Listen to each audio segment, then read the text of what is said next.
Okay, welcome everybody to the date today, June 22nd NCAC General Membership Meeting.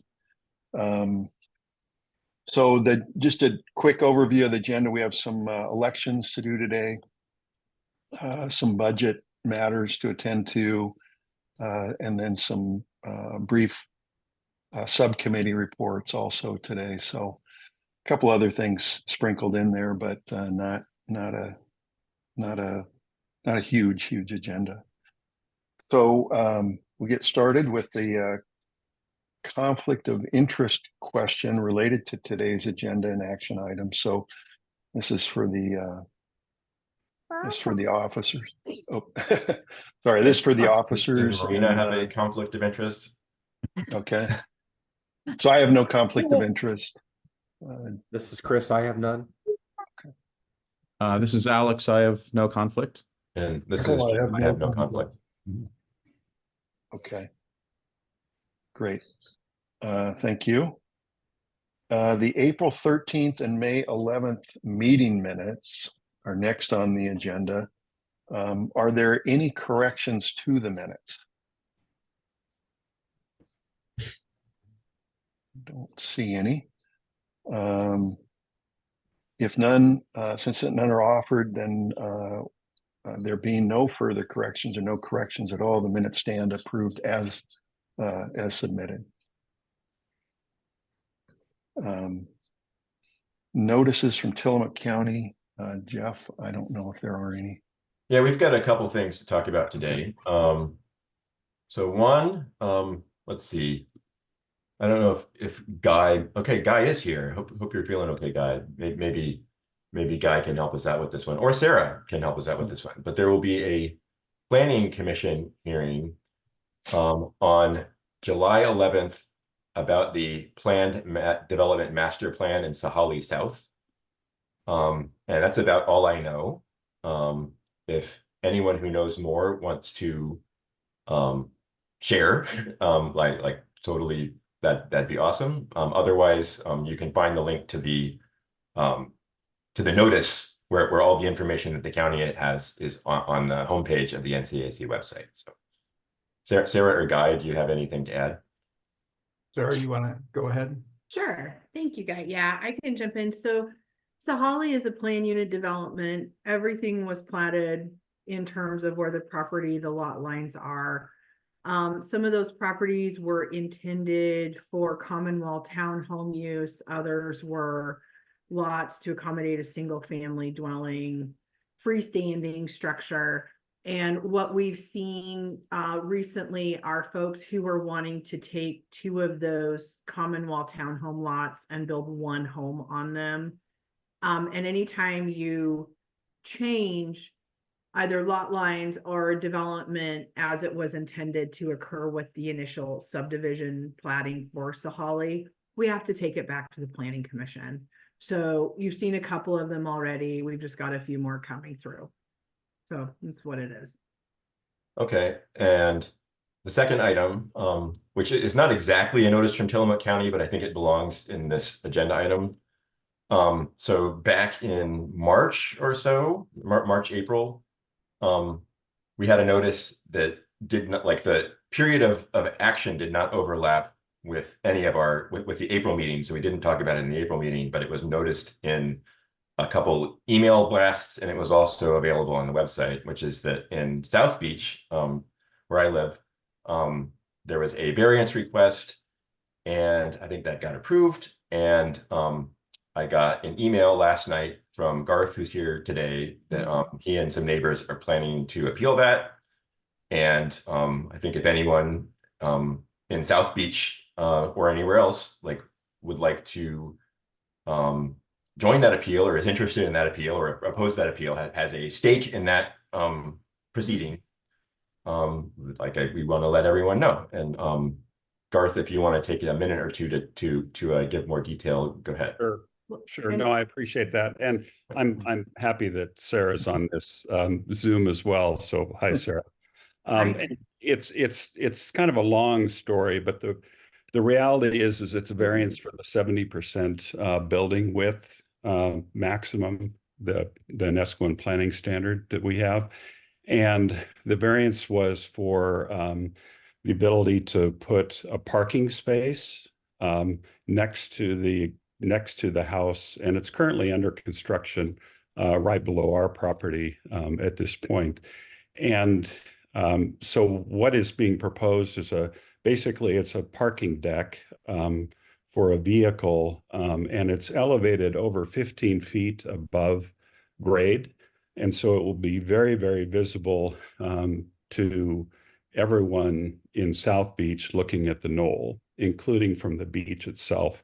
And I think that and the neighbor who we're working with as well, Sarah Webster, is the one that is really tremendously impacted with this, because this sky deck, I call it a parking deck, is going to be elevated significantly above their existing deck. And it's a situation, I think really what's happened here is that Sarah and her group, I actually originally recommended approval of the variance. But then as construction progressed, it became very clear that the application was not complete at all and did not come close to really expressing the impact that it's going to have, not only for immediate neighbors, but for the entire South Beach area. And so after that was called to attention, that was after the 30-day public appeal period, or the 14-day appeal period. And so therefore the public comment couldn't, I did send an email at that point and express our desire, strong opposition to it. Sarah Webster, the immediate neighbor, apparently she was mailed, but she never received the mailing. But she is tremendously impacted and is doing the appeal as well. But I just think it's really important to just bring it to the attention.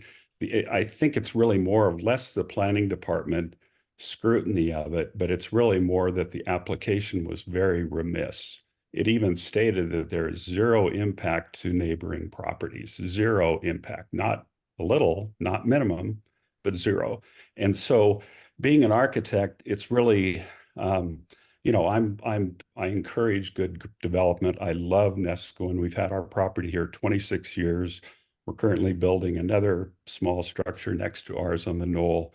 We love this community to death, and it's part of our heart and soul, and that's why we've invested here. But this is a situation that nobody is going to want the outcome here, and it's really important to bring it to everyone's attention to look at it. The request is that they needed vehicular access on Hillcrest Drive, and that was the need for doing this. But the reality is that there's plenty of maneuvering room for vehicles to allow this to occur, because they are in a dead-end lot situation.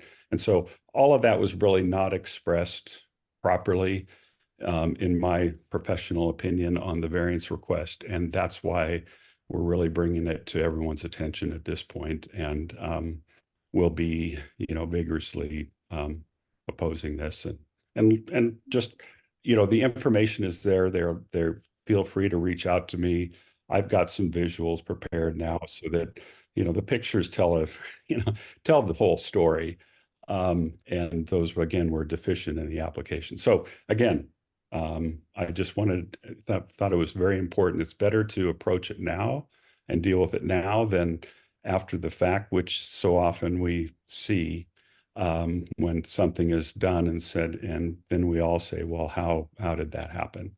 And so thanks for the time here. Sure. Thanks, Garth. And if anyone wants to get in touch with Garth, either you can reach out to him in the chat here in Zoom, or if you send an email to info@nesquin.csc.org, I will forward it to Garth. Great. Thank you. So Jeff, if I may, just real quick, because you do have a planning commission member in attendance, and we don't want to have planning commission member Guy Siebert have to declare any ex parte contact or any concerns. I would recommend that this conversation, thank you, Garth, not continue for right now. Sure. What I would offer is that we did receive the appeal from Garth. Ms. Webster did not provide comments. We did send her notice to her tax statement of record. So everyone knows that that's actually where we send your notices. So if that is a different matter, if your tax statements go one place, but you're actually somewhere else, please reach out to the tax office so they can make sure that they have your correct address on file. We are in process of scheduling the appeal hearing. So the CAC, property owners, and then the Planning Commission will also get notice of the hearing. I anticipate that to be probably the end of July because we do have to give a 28-day notice for the hearing. And then it will be what's called a de novo hearing. So all of our hearings on appeal are de novo, which means new evidence can be submitted. That means that anyone who did not participate in the initial review process with the de novo hearing, they also have the opportunity to participate in the appeal hearing.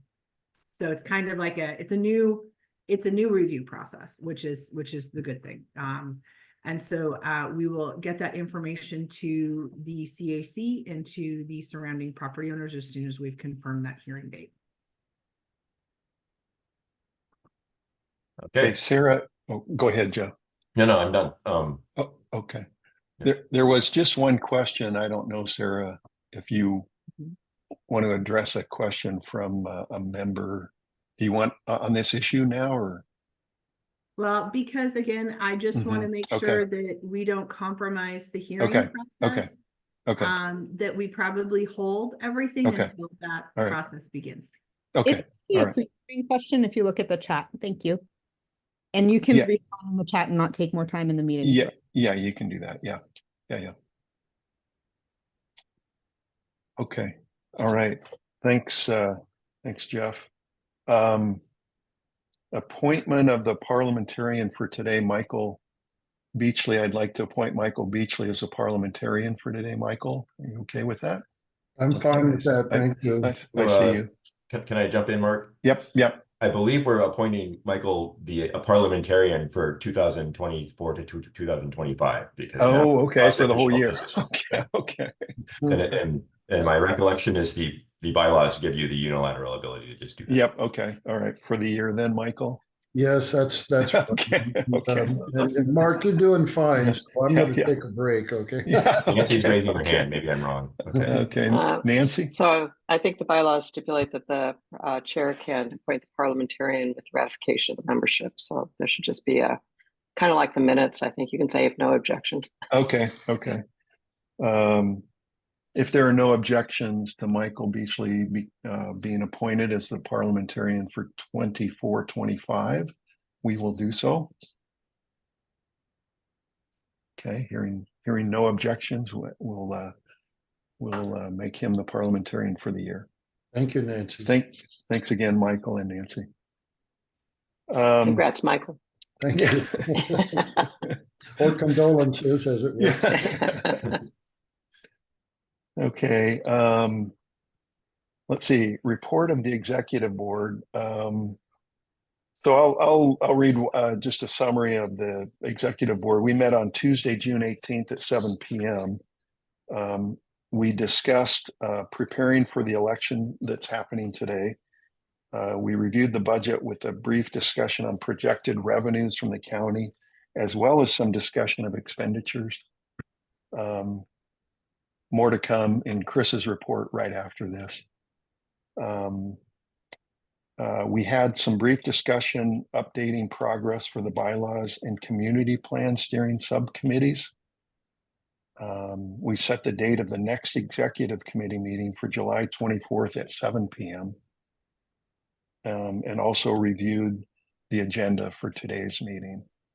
I think that summarizes the executive committee meeting of this earlier this week. If there are any comments by executive committee members? Okay, all right. We'll move on to item 7, treasurer's report. And Chris, I'll hand it over to you. Do you also want me to cover the budget, or is that a separate agenda item? Nope, it's all. It's all. Yeah. Okay. Everything for you is this agenda item. Yeah. Okay, Yeah. great. The only activity that we've had financially since our April general meeting was the donation of $100 received this past week from Michael Beachley, which brings our account balance to our checking account balance to $726. We also discussed the fiscal 2025 budget at our executive session. Jeff, do you want to share that? Sure. Okay. And while you're bringing that up, our fiscal 2025 budget is for the 12-month period ending June 30th, 2025. And it reflects our recurring expenses, which relate entirely to our technology services, which are in support of the website and the video conferencing platform, which allows for us to conduct hybrid and remote meetings. What's not included in this budget are funds that are potentially reimbursable from or they're funds from the county for potentially reimbursable costs related to our technology. And Mark, you can correct me if I'm wrong, but I believe the county had verbally committed to reimbursing something up to $400 or $450 a year for technology services going back to fiscal 24. Is that correct? Correct, Chris, for 1 year. Yeah. Okay. So this could likely result in an additional $900 received in fiscal 2025. That's not reflected in this budget. So actually, Chris, I believe that's right here. Yeah.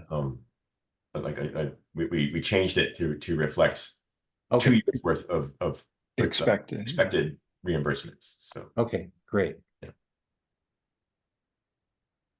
So any questions from the board, from the other officers?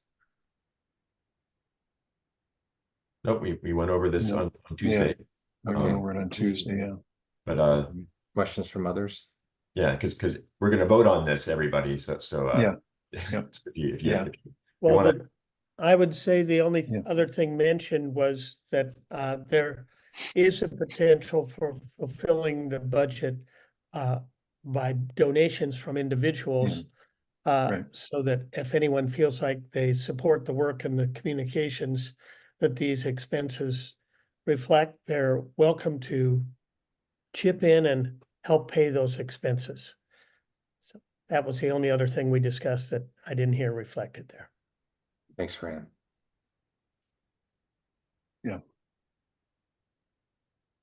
Okay. Any questions for Chris on the budget? And if not, I think we need to vote on this budget. I'm gonna stop sharing. And parliamentarian, can we just do it like we do the minutes, or do we need a poll? I have a poll prepared if we want to do one, but it'll be faster if we just say. Look, you're perfectly fine doing it as the minutes. That's no problem. If Okay. it becomes an issue, then we'll go the other way. Okay. Okay. All right. So without objection, I would propose that we approve the minutes. Or the budget. Budget. Or I'm sorry, not the minutes, the budget. The budget. And I don't hear any objections, so the budget is approved for the 24-25 fiscal year. Okay. Thank you, Chris. Sure. All right, item 8 is the election of vice chairperson and treasurer. I'll just read what I prepared for today. So any member of the NCAC may choose to run for any position in the NCAC. A member is a person who either lives in, owns property in, or is a business owner in the Nescawen boundary. Duties of officers in the 2 positions we're talking about are listed on the website, treasurer and vice chairperson. We have 2 incumbent candidates entered in this election currently. They are Alex Clark seeking re-election as vice chair for 2 years, and Chris Zelkowski as treasurer for 2 years. Both have submitted statements on their candidacy, and these have been previously posted to the NCAC website for public view.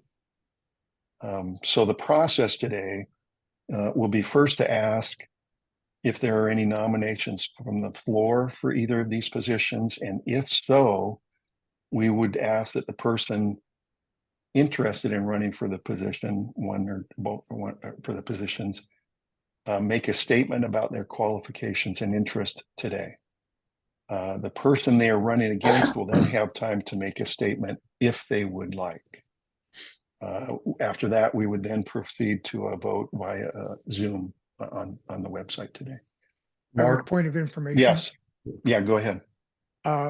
I think if you make sure that it's clear that it's the boundary as defined in the bylaws as Okay. opposed to the urban boundary. Okay. As defined in the bylaws, the current bylaws. Yeah. also, Good Mark, point. Mhm. Mark, I would ask for nominations from the floor for each office individually. Yes, right. Yeah. So we'll start with the vice chair position. Are there any nominations for anybody that would like to run for the vice chair position other than Alex Clark?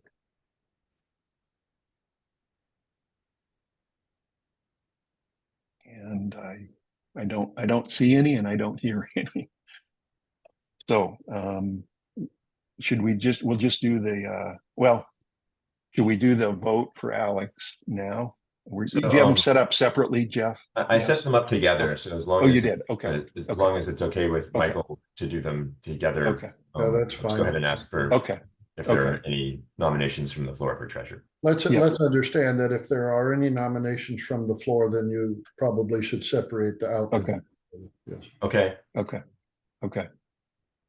All right. I didn't hear any nominations for vice chair. We'll move to treasurer. Are there any nominations for the treasurer position from the floor?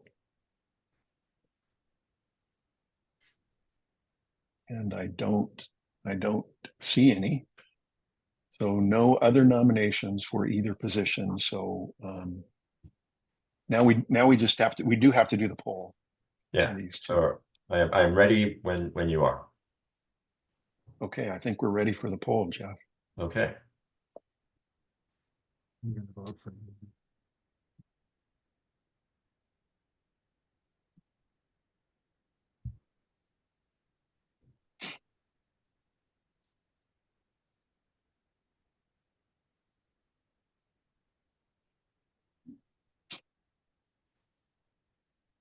We should have a little traveling music. That's right. I remember Jackie Gleason doing a little traveling music. Yeah. So we're currently at 28 out of 30. If you are wrestling with trying to get your computer to work and you're able to unmute yourself, maybe Sarah's one of the people not voting. So I'm going to end the poll in a moment unless someone speaks up and asks me to hold it open for one more second. Okay, and I am voting for both. So I'm going to end the poll. And for both positions, Alex and Chris, we had 27 out of 28 voting in favor, and then I'm going to add my vote, so that's 28 out of 29 in both cases, and one person abstained. And here everyone can see. So.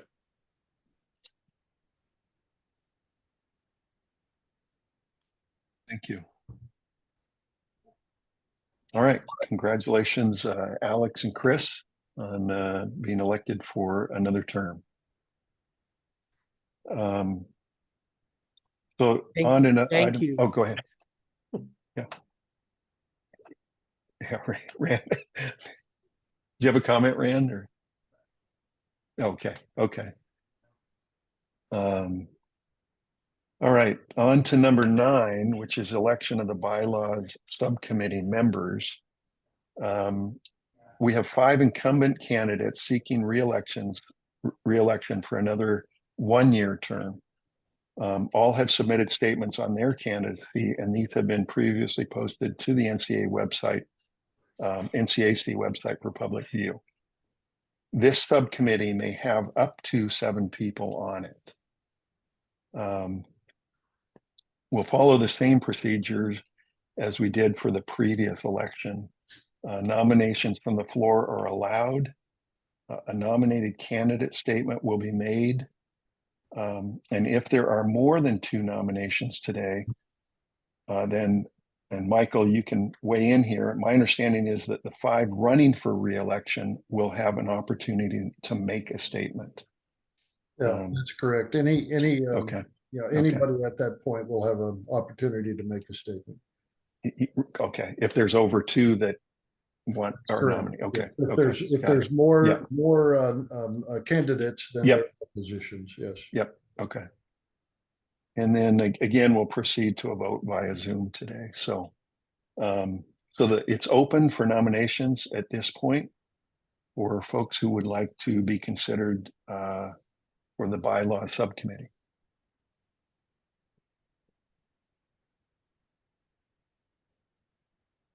And I don't see or hear anybody throwing their hat in the ring for this. So with that, I think we just need to move on to the voting for the 5 incumbents. Mark, this is Tom. Yes, yes, I want to speak in favor of all 5 of the people. And what I'm going to say about this committee, I know I'll say later about the community plan committee.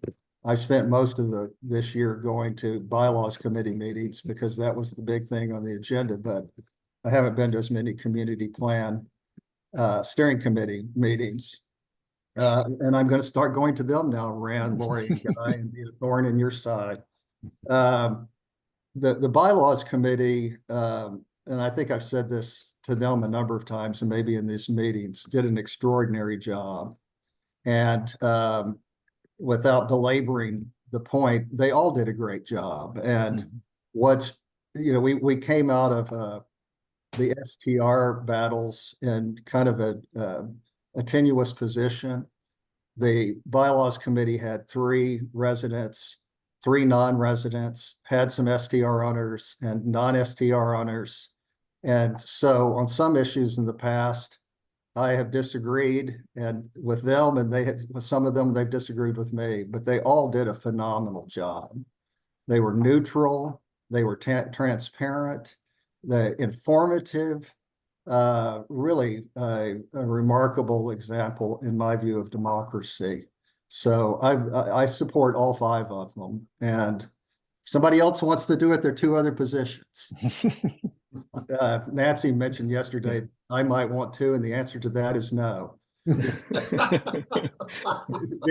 5 that are doing it, we're losing Bill Miller, I think, but they've done an exceptional job. And if we keep doing it, I hope everybody will support them.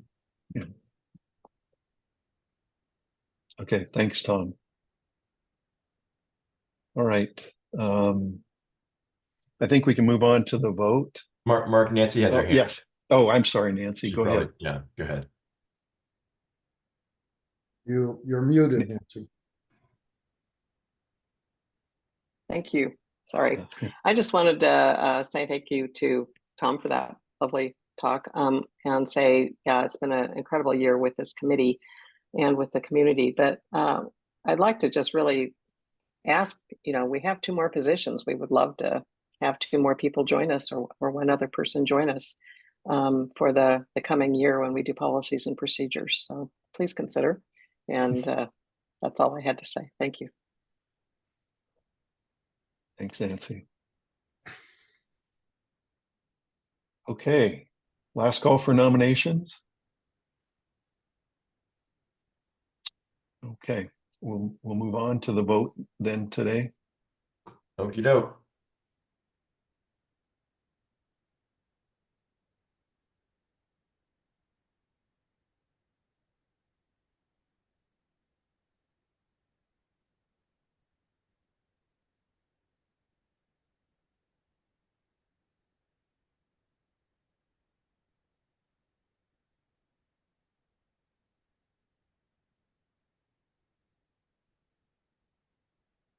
Okay, we're at 28 of 30, and we had 28 people voting in the last election.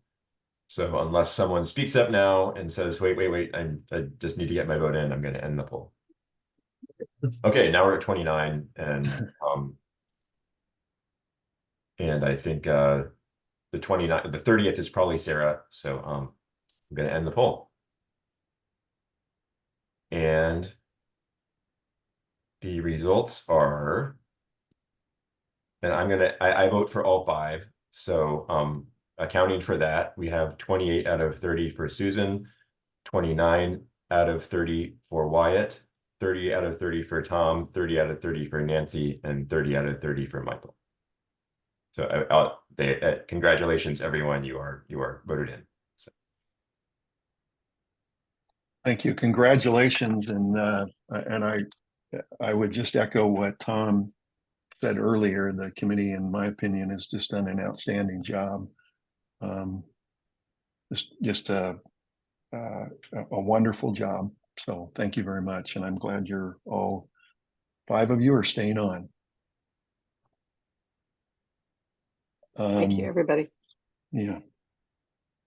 I would like to send out an invitation to any member who would like to participate as a guest, if you're not going to serve on the committee. It is important for us to hear what you have to say, irrespective and regardless of what that happens to be, or whether or not we even agree with it. We're doing a task for the community, and it's the community's task that we're doing. So please visit us when we have our meetings. The policies and procedures is not going to be as simple and straightforward as doing bylaws. We're going to have to sort that out, and they are always coming around to change. And so it's important that we get a consensus on how things are going. And so please feel free and accept an invitation to visit. And by the way, Tom, we appreciate you having been part of that committee very, very much. Thank you very much. Yeah. Well, if it's going to be harder than the last year, that's another reason not to. Yeah. Probably not hard. It's just going to be it's going to be it's going to be interesting. That's all. Yeah. Okay. So again, congratulations. Item 10, seeking members for the communications and outreach task forces. I think Jeff will probably have quite a bit to say about the communications task force, but I just wanted to read a couple of statements about which each task force is charged with. So for the outreach task force, they will report, that task force shall report to the executive board and have the following specific tasks. That's to recruit applicants for offices and subcommittees, recruit applicants for task forces, perform outreach to the Nescoin community to increase membership and community awareness. So increasing community participation in the NCAC and increasing awareness amongst the community of the NCAC. That's the general task of the outreach task force. And the communications task force, Jeff, do you just want to talk about that one, or I can? Sure. Okay. Okay. So, and Nancy raised her hand. I don't know if you want to talk before. Okay, Nancy. No, go ahead. Okay, so when Mark and I came on a year ago, the nature of the game here changed a little bit, because Mark, coming from the school board, said, hey, like, we need to properly follow Oregon public meeting law to be transparent and so that everyone knows what we're doing and communicate really clearly. And then we also we ended up with a bylaws task force that was really, really active, and the community plan was coming up. So we have a lot more meetings than we have had in previous years, by a factor of like 15 or something. The communications burden is like there's a lot of stuff to communicate, and the way that we can successfully do that before I is to share that work around, both because like I went on vacation a couple weeks ago and because I'm the only person who has I'm sorry, I'm getting a little frog in my throat. I'm the only person who has like keys to sending the emails out and things like that. Like we were unable to communicate or post anything to the website while I was on vacation. And we would really like to have more people who are trained in how to do that and have the skills to do that. We also have a website, which is a great resource, and it could be a much better resource if we had more people kind of putting effort into keeping it up to date. There's a lot of information about, say, the community plan that is now a few years out of date, and we would love to update that. So if you value the transparency and the open communication that we've been doing this past year, you can help keep that going and make it better by joining and joining the communications task force and helping to better draft the emails better, make the website better, and the more people that we have involved, the more we can share that work around so that people can go on vacation and it's not falling on anyone's shoulders too much. So we really encourage you to, if you're good at communications or you're good at technology, either one or both, it'd be like we could really use your help, and we want to be respectful of your time. So please get in touch, like info at nescoNCAC.org for either of these two committees if you would like to contribute. Nancy. So thank you, Jeff. First of all, I would just like to say how helpful Jeff has been over the past year as we've been doing the bylaws subcommittee work, and we have certainly loaded him up. As the bylaws subcommittee was working on these two task forces for outreach and communications, we felt like it was just going to be really helpful to break these things down into workable pieces, because right now Jeff's job is just incredibly hard, and get more people involved as well. And so if you look in the bylaws under these task forces, it's in Article 7 of the bylaws, which are on the website.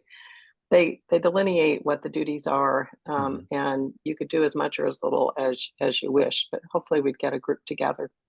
On the outreach side, it's a combination of the old nominations committee, and that's been revamped into this outreach task force that doesn't actually vet, but can go in and find people, find members to be in officer or committee positions, as well as going out and advertising the NCAC a little bit more and letting people know that the membership exists.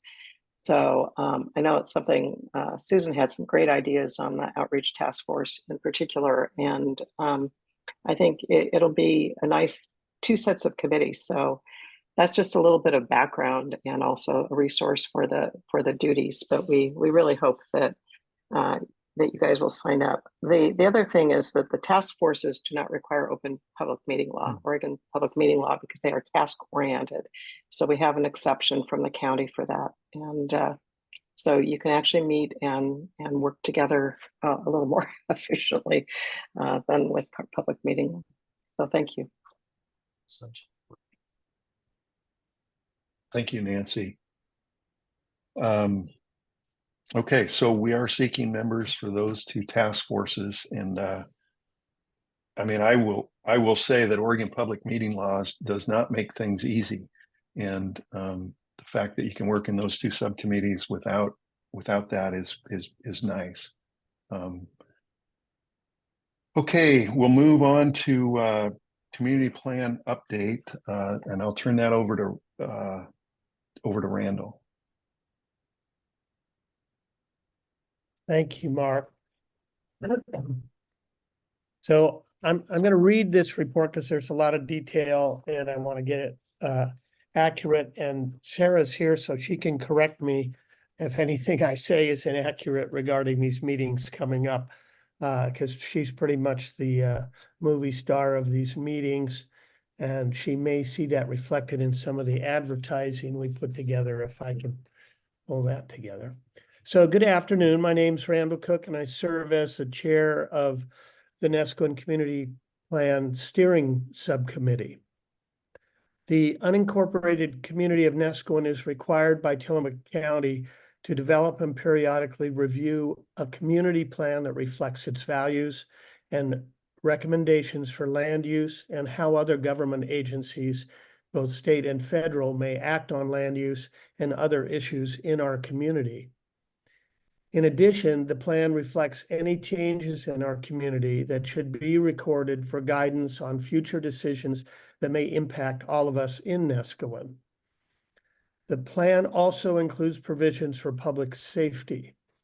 The plan is required to be in accord with both the county and state comprehensive plans on land use.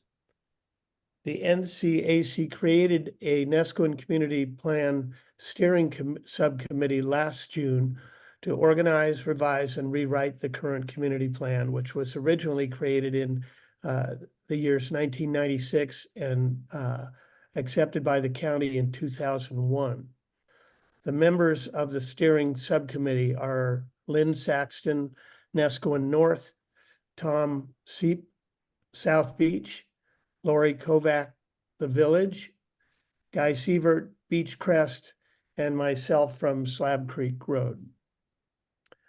Revisions of the vision and values have been worked on through 5 hybrid, live, and Zoom meetings, and a straw vote was taken at the NCAA general meeting in late May. The public meetings have engaged over 225 people to date. Work on the vision and the value statements will continue to be developed throughout the summer from feedback by the public and as required in aligning with the recommendations, the community plan, recommendations in the community plan going forward. I didn't say that very well. So the vision and value statements that we've developed to date, which Tom will share with you at this stage in their development in a minute, they are required to align with the recommendations with the I'm lost in my writing here. Continue to. Oh, just that they will continue to be developed throughout the summer as we work on the recommendations to the county. We may need to have a value that aligns with the recommendations. So that was the point. So I'll ask Jeff to put up a timeline here to help you understand where we are in the timeline and what the other activities in the community plan are. Can you put that up, Jeff?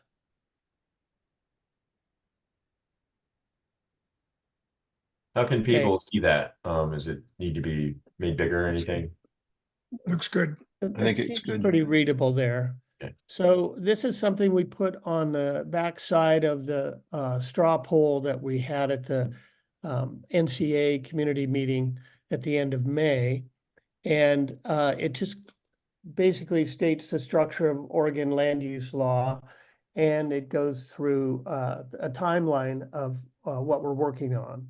So April, May, we revised the current visions and values and added new visions and values. And that is the starting point for which we can start working on recommendations to the county on specific ordinances. So June and July and August, we will be working on sharing with you the revisions that we have sorted out for recommendations to be included in the community plan. We'll work with you and with Sarah Absher of the Community Development Department to understand and share what the implications of those recommendations are. And then in September and October, we'll try to pull all these the elements of the visions and values and the recommendations together into a comprehensive presentation that Tom is organizing. And then we will present these to the county in November and probably go through a back and forth with the county for specific edits and changes, and have the completion be in a year from now, or maybe earlier in June. I guess it's not, yeah, there you go. So any questions so far on this information? Okay. All right. So, Jeff, do you have the kind of summary visions and values that Tom put together? Can you share that? Tom want to share it? Does Tom want to share it?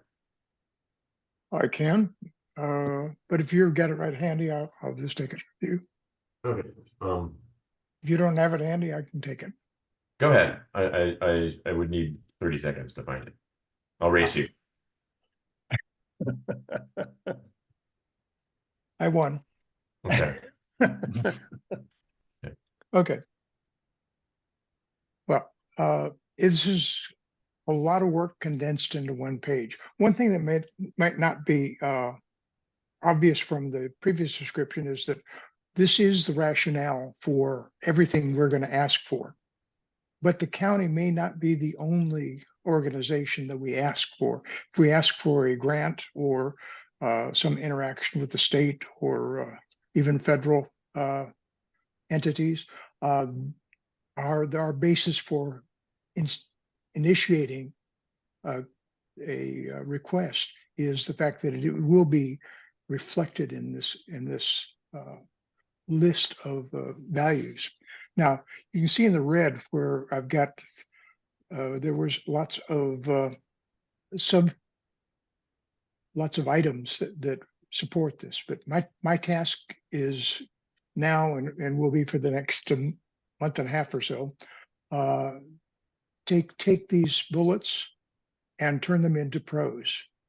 We have these four basic categories: community values, community character values, family focused and education minded values, environmental stewardship, and safety and resilience values. Everything we got pretty well fits into there. Now we do have comments from some of the members who have some issues with some of the things here, and I'm going to do my best to try and reflect that. But once the prose is ready, then we'll throw rocks at it until we're all happy, or well, put it this way, we're not too all unhappy about it. So I don't think I need to go through this list is essentially the same thing as was done. But are there any questions about the purpose of this? The purpose is to rationalize changes to ordinances and also provide a rationalization for action with other governmental entities. I put everybody to sleep. No, that was thorough. Thank you very much, Tom. That's an important part of this process. So the steering subcommittee will provide for 3 presentations in the next month to prepare the community for the next phase of the community plan revisions. You may recall that the NCAC presented 18 informational town halls over a two-year period between 2021 and 2023. These town hall presentations provided the state planning goals and experts to explain how the goals are understood in the context of the Nesquin Community Plan. In the upcoming presentations, we will work with Sarah Absher, Director of the Tillamook County Community Development Department, to go through the process of state land use law and how it applies to our community, to refresh your memory or provide clarity now for the work to be done. We begin with a live Zoom hybrid meeting on June 29th at 10:30 a.m. at the Nesquin Beach Golf Course Clubhouse with a presentation by Sarah on Land Use 101. This will be a very helpful orientation for our efforts to complete the community plan. Will also serve as a preamble to the July 9th meeting on Senate SB 406, a new law, and the July 23rd meeting on NESCO development standards. On that July 9th meeting, Sarah will make a 60 to 90-minute presentation on SB 406, which is a state law written specifically for Tillamook County to expand affordable housing. The meeting will take place from 6 to 8:30 p.m. Will be a hybrid live and Zoom meeting held at the Hawk Creek Gallery, way over there, far across Highway 101, just north and east to the entry to NESCO, and that we hope you will make that epic journey across the highway. On July 23rd at 6 p.m., Sarah will cover NESCO and development standards. This meeting will most likely be a live Zoom hybrid meeting to allow for visuals. I haven't secured the venue yet, but we hope to find a venue, maybe at the gallery again.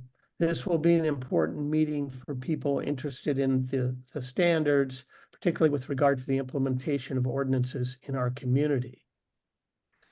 Well, we look forward to your attendance at these meetings and your continued participation in meetings to fulfill our community's work, to reflect how our community feels about a wide range of land use issues and their application in NESCO. Sarah, do you want to add anything specifically about those meetings? You did a great job, Randall. The only thing I would just echo is if you are so inclined to cross the highway and come to that meeting, land use can be a little dry, but I promise to make it entertaining, and it really makes a difference if you have the ability to show up in person. So love to see you all there. Thank you so much. Okay, thank you. Are there any questions from the floor? Susan? Sorry, I You're needed muted. you. Yeah, I've got a quick question. I know on June 29th, there is the 50th anniversary of Cascade Head Scenic Research Area that's from 11 to 2. What is the time for the land use meeting again on the 29th? Because they may overlap, it sounds like. We've got a lot of elected officials that are coming and a lot of celebration from 11 to 2 at Cascade Head. Well,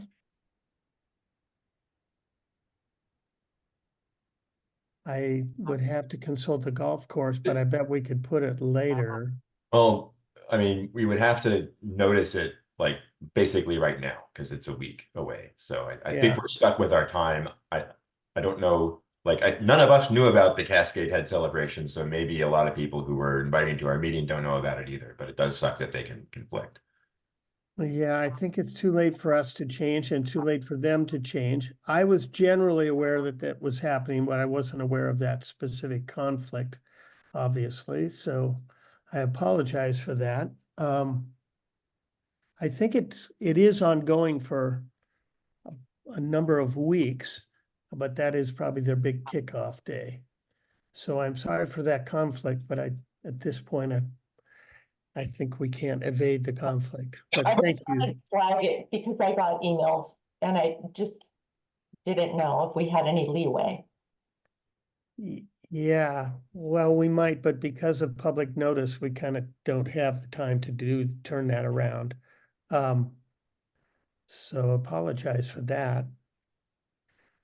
I just want to recap our 3 meetings for people. So the first one, all 3 are with Sarah. And the first one, Sarah's going to explain like just how those land use work, which is the foundation for this entire community plan process. That's a week from today at 10:30 p.m. at the clubhouse or on Zoom if you can't make it in person. And then on July 9th, again with Sarah, that's going to be about SB 406, which sounds boring, but it is not. You want to be at that one because that is going to be spicy. And that's on Tuesday, July 9th, 7 p.m. at the gallery across and then 2 weeks after that on 6 p.m. actually. 6 p.m. Sorry, 6 p.m. 2 weeks after that, also at 6 p.m. On July 23rd, Sarah will be teaching us about like the current regulations that we have in Nesquin, because that's what we're looking at. Maybe we want to change some of those in the community plan process, and what's in bounds, what's out of bounds, like what should we thinking about. So this sounds like dry stuff, but this is the bread and butter of our community plan process. And for instance, earlier we heard from Garth, who's like they've got like someone building something next door, and they're really upset about it. That's all like those standards are what we're talking about here. So this is important stuff like that matters to you in your house and how you get along with your neighbors. So please come to all the meetings. Thank you, Jeff. That's all I've got. Tom won. Okay. Tom was fast. Yeah, well, I just wanted to comment that I tried reading SB 406 and all of the external references, and it will be a gift to have it presented. Yeah. If you think you can do it by yourself, you're a better person than I. Yeah, take advantage of Sarah's expertise on this one. Yeah. And Sarah, I think you've given that presentation to maybe 1 or 2 communities already. Is that right? Or Yes, Okay. I have. So, okay, so good. All right. Yeah, looking forward to it. Thank you. Yeah. Okay, thank you very much, Randall and Tom. Let's see, the bylaws update is the next agenda item, and that's Nancy. Thank you. My report is actually really short this time. I just wanted to reiterate that the bylaws revision, which meant the completely new bylaws, was approved in an extensive special membership meeting on May 11th. We had lots of fun with parliamentary procedures, and the bylaws have been approved by the county, correct, Sarah?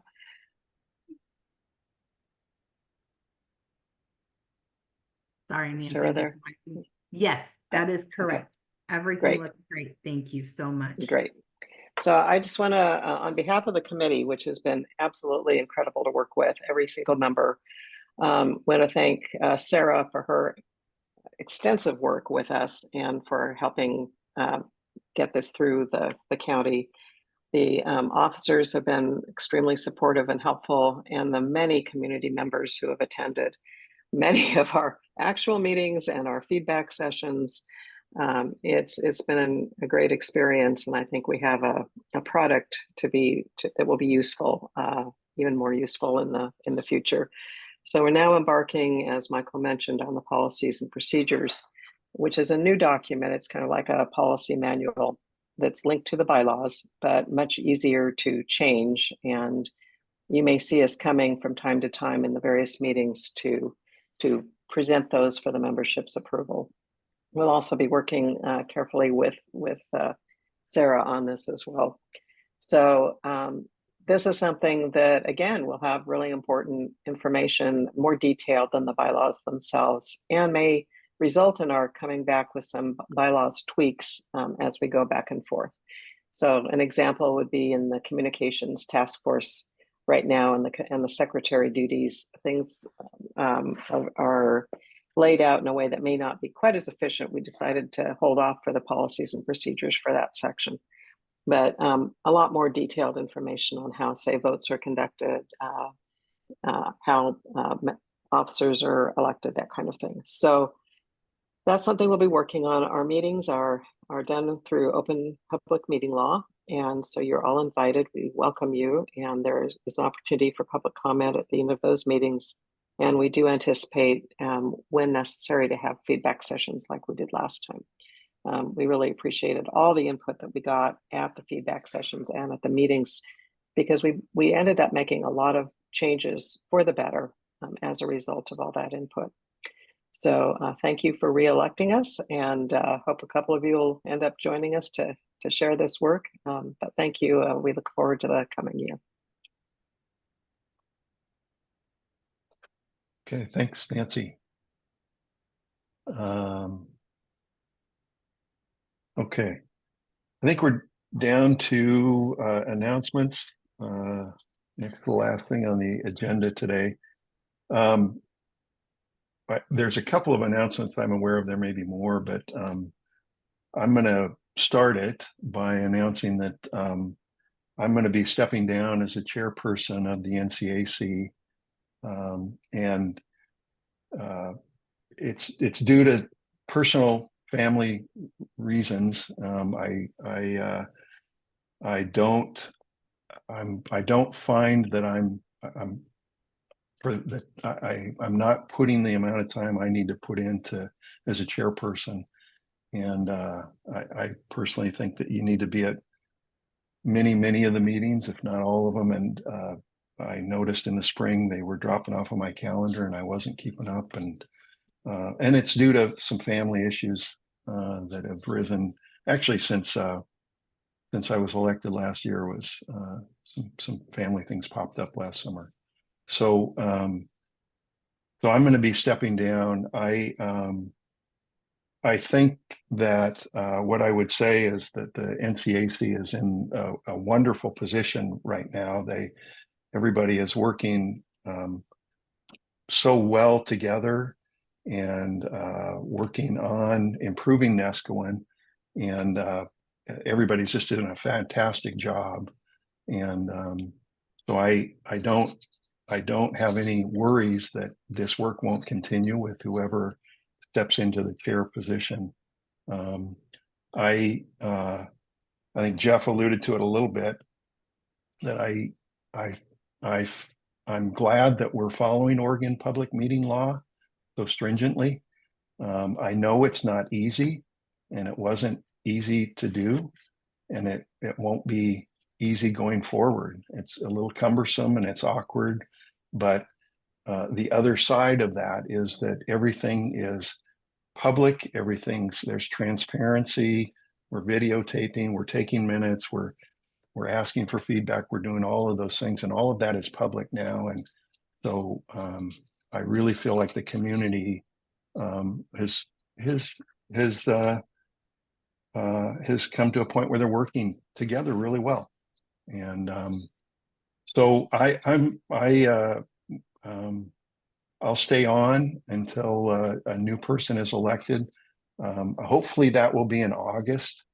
I start school board work again in August, and I have one more year on the school board. And so hopefully that will be in August. I've given some thought about this. I was just thinking about it just as the meeting was going. We may need to do a special meeting to do the election. We may be able to do it on the normal, I think it's August 10th meeting. I'm not sure. But I think you can actually do it at Nancy. the August. I think you can do it at the August 10th meeting, Mark, as long as things are noticed properly. The bylaws just say at the next regular membership meeting to do to fill a vacancy. Okay. The only issue is that with that, and it's a side issue, is that I have a conflict on the 10th, and so if we had to move that date, and I can preside at that meeting. We just have to have some flexibility there. But so that's my announcement. I think there might be another announcement, at least one more. Yeah. So sorry to lay all of this on you all at once. I will be leaving Nescowan for personal reasons later in the summer, so I also need to step down. And when Mark told me his plans, it was like, oh, well, we should take care of this all in one election. So I will be opening nominations for secretary and chair, basically effective immediately, and hold an election in August. And I really want to, I want to support whoever steps up to take the mantle as much as possible, so that we have a smooth handoff, and that someone else can pick up the baton and run with it. So that's my announcement. So what if we refuse your resignations? I'm not eligible to serve if I don't live here. You've already got some as I said, well, disappointing to me, as I'm sure it is to everybody, because you've both done great work. I agree with Rand's comment that's in the chat. And it's probably going to be hard to dissuade Jeff from leaving Nesquin. But Mark may get some calls. Mark, may I make some comments? Sure. Yeah, Michael, go ahead. I'm still a newbie for the Nesquin leadership, but leadership in groups has been my career in academia, and I know that people who have an idea of, is this something that I can do? Is this something I should do? Is it possible that I can do this, and so on? In my estimate, this is an exceptionally well-run organization. It may not have been that in the past. I don't know anything about that. I'm just looking at the present. The structure is there, the people are there, the intent is there. It's honest, it's open, it's productive, and so on.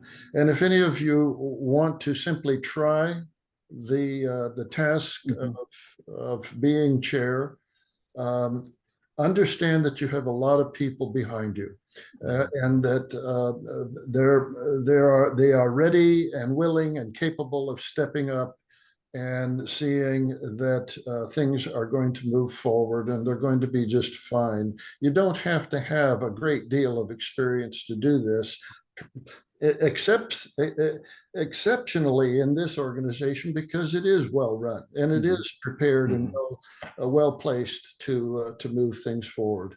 But more than just running an organization, this is a community development thing. This is a interpersonal thing. This is an